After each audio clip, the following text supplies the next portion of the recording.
Em nome do Pai, e do Filho, e do Espírito Santo. Amém.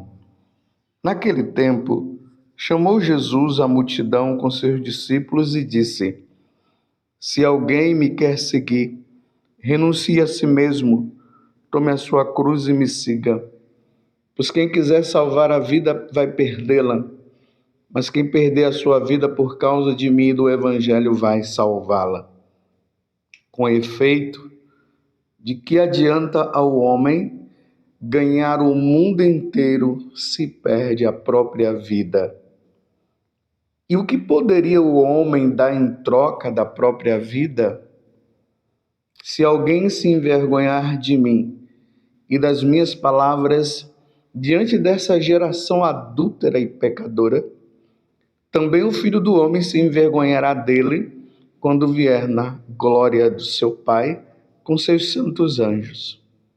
Disse-lhe Jesus: Em verdade vos digo, alguns dos que estão aqui não morrerão sem antes terem visto o reino de Deus chegar com poder.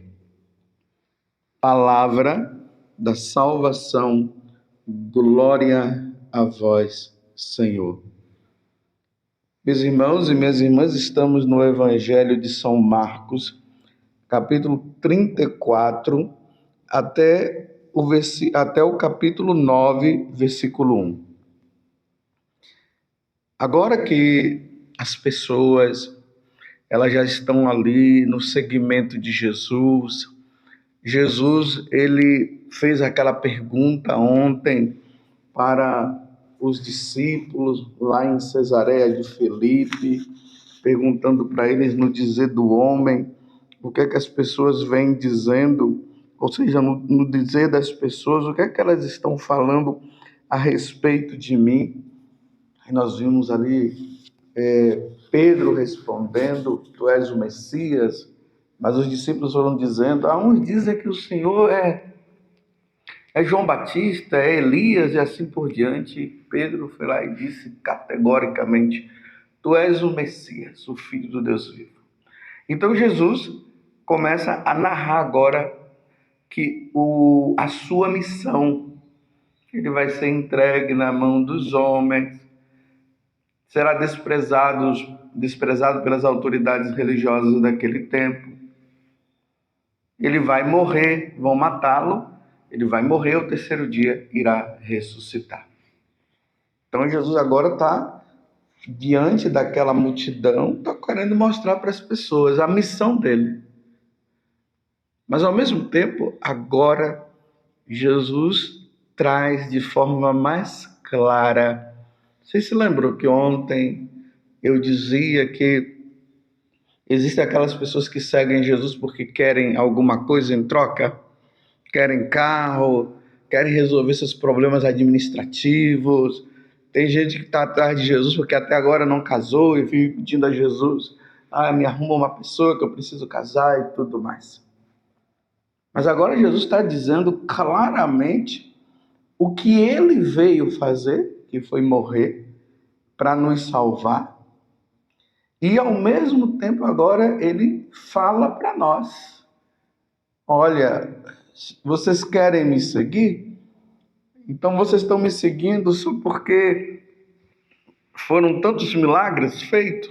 Sim, eu fiz muitos milagres, mas fiz milagres para que vocês possam compreender quem eu sou.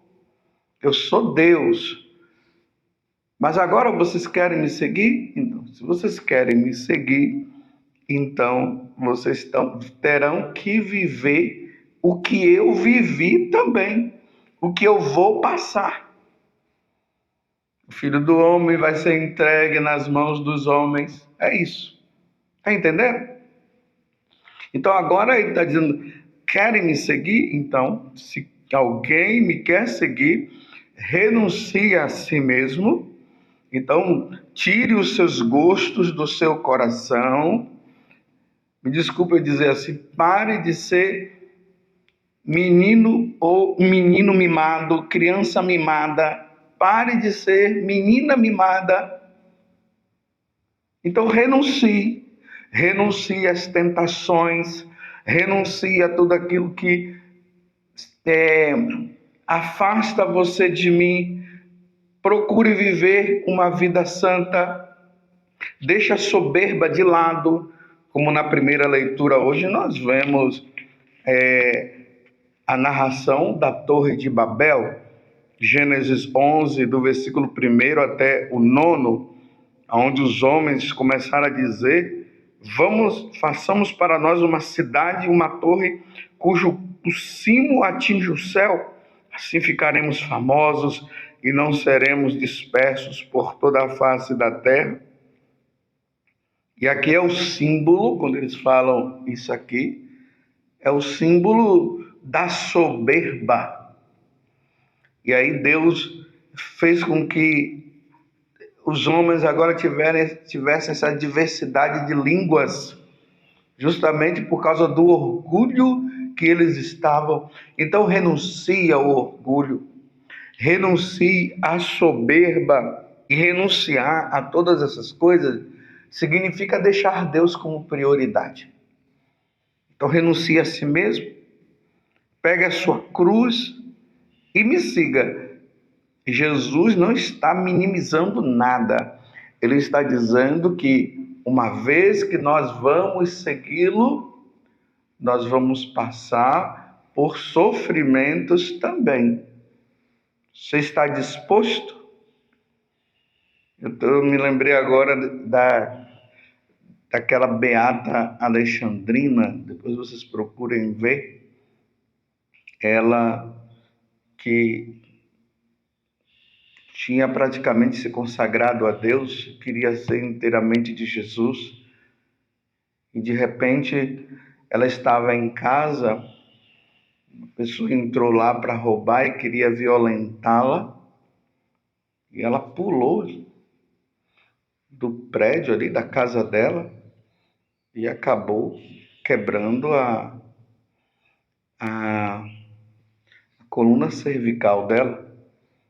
E aí ela passou a vida dela inteira em cima da cama. E aí ela começa a ter as visões místicas de Jesus e entra num processo de viver a paixão do Senhor. Se não me engano, ela viveu depois só da Eucaristia uma vida inteira de sofrimento. Nós não entendemos essas coisas, mas viveu por amor a Jesus com muita alegria no coração. Claro, eu estou narrando aqui uma questão de sofrimento físico,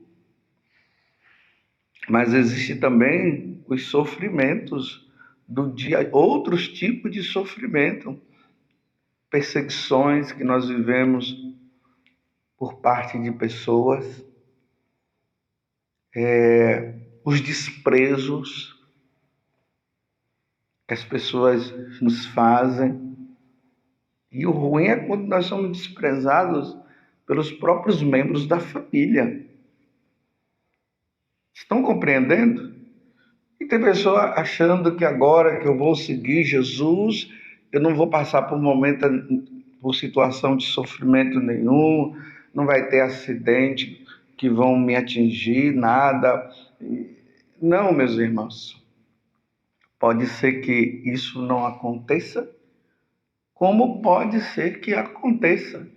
Ninguém está livre de seguir Jesus e por estar seguindo Jesus não vai ter um câncer. Isso é normal, nós estamos no mundo.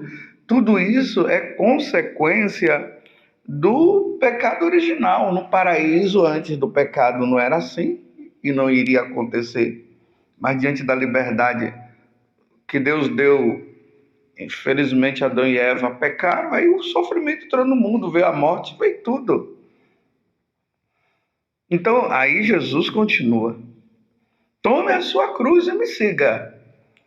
Você está disposto a tomar a cruz? Olha, querendo ou não, nós vamos ter que carregar essa cruz.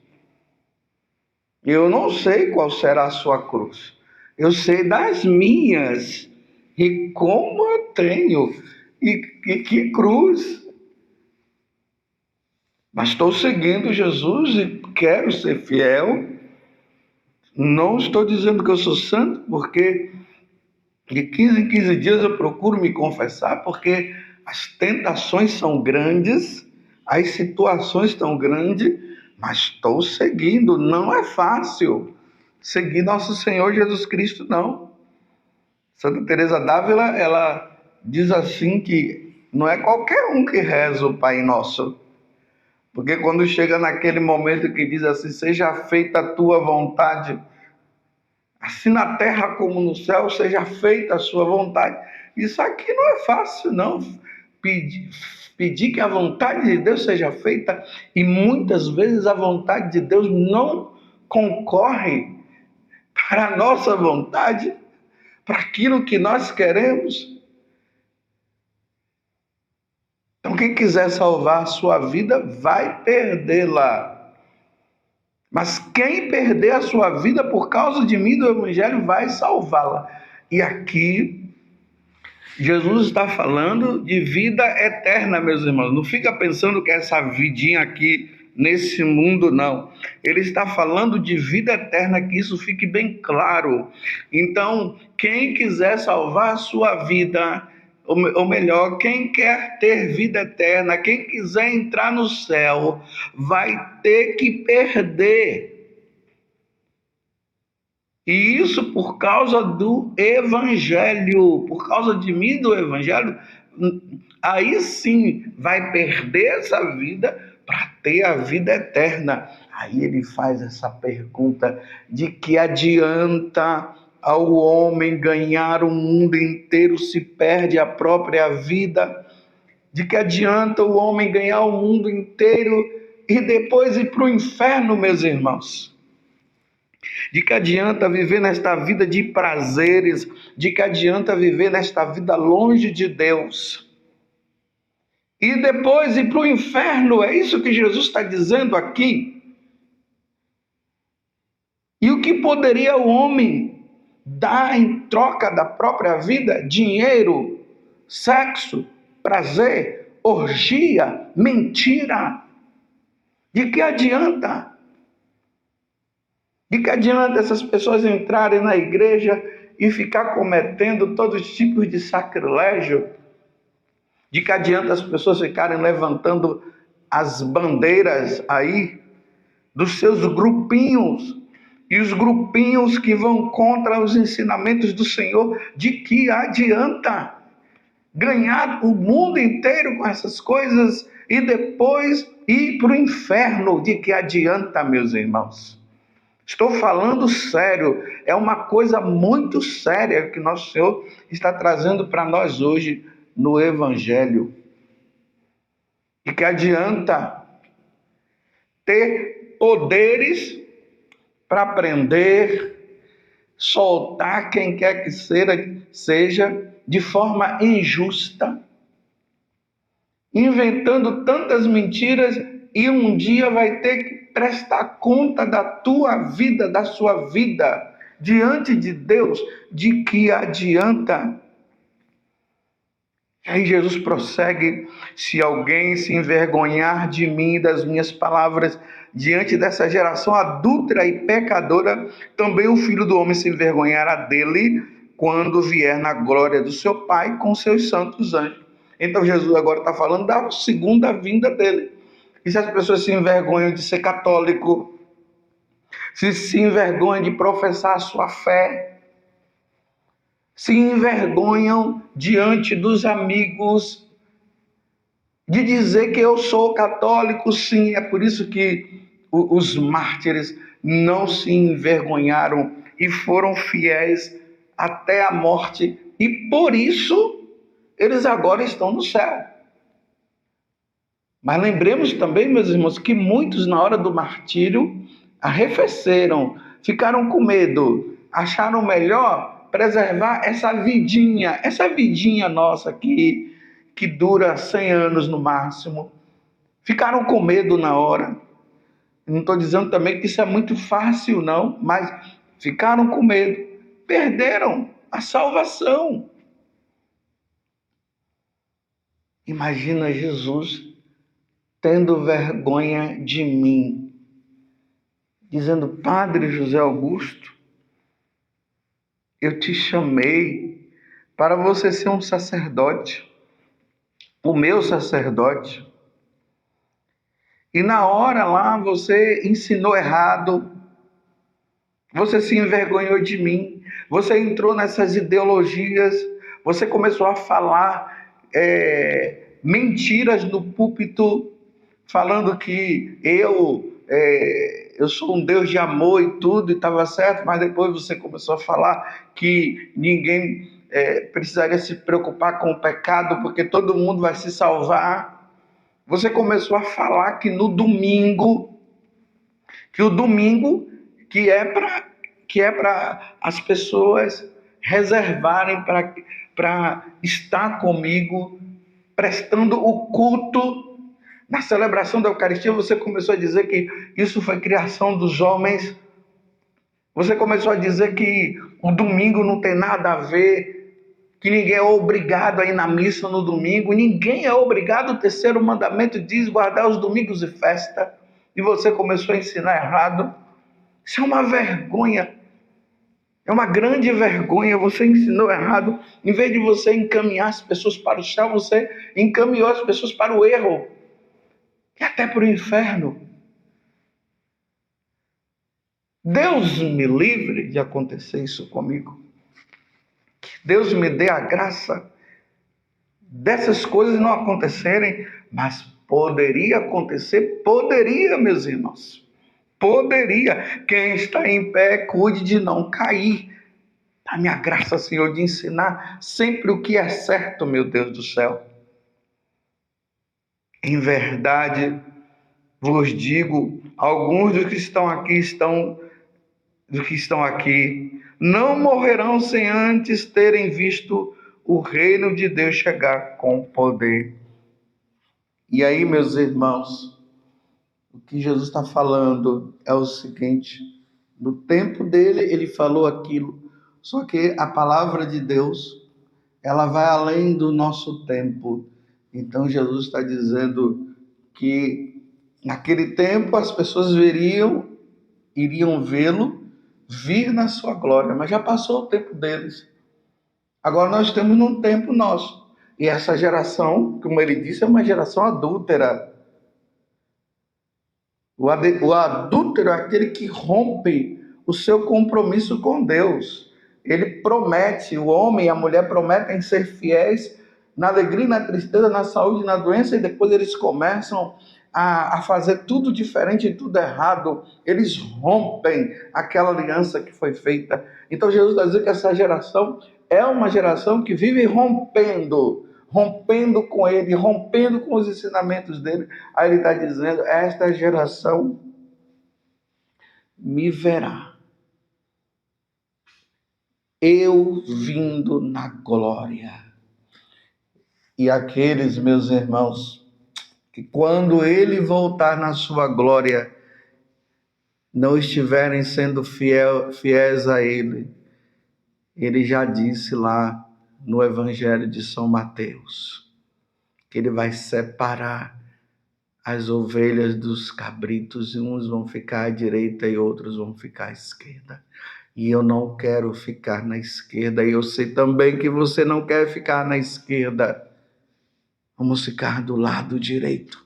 Então vamos ser fiéis, vamos assumir o compromisso com o Senhor. Não vamos querer levar uma vida mansa, achando que viver o Evangelho é uma vida mansa. Jesus já deixou bem claro: o seguimento com ele acontecerá com sofrimento, com cruz, com renúncia. E nós não podemos nos envergonhar de nosso Senhor Jesus Cristo. Ó Virgem Santíssima, não permitais que eu viva nem morra em pecado mortal. Em pecado mortal eu não hei de morrer, porque a Virgem Santíssima há de me valer. Valei-me, Virgem Santíssima. O Senhor esteja convosco, Ele está no meio de nós. E desça sobre você a bênção de Deus Todo-Poderoso, Pai, Filho e Espírito Santo. Amém. Louvado seja nosso Senhor Jesus Cristo, para sempre seja louvado, e a sua mãe, Maria Santíssima.